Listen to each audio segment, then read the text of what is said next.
Microsoft office word 2010 এটা open করব। এখন আমরা চলে যাব ফাইল মেনুতে, এখান থেকে যাব ওপেন। তো ওপেনে ক্লিক করার পরে আমরা ফাইলটা সিলেক্ট করব, ওপেনে ক্লিক করব।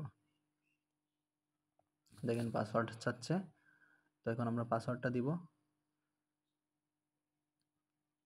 তো পাসওয়ার্ড দিয়ে দিলাম, ওকে।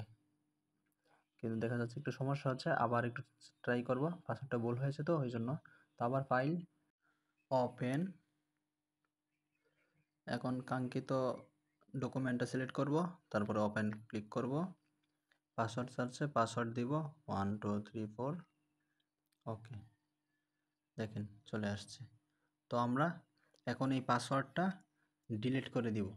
কিভাবে পাসওয়ার্ডটা ডিলিট করব বা পাসওয়ার্ডটা মুছে দিব দেখব। তো ফাইলে যাব সেভ অ্যাজ থেকে টুলসে চলে যাব। ওই যে টুলস, এই টুলসে যাওয়ার পরে আমরা সেম জেনারেল অপশন পাবো।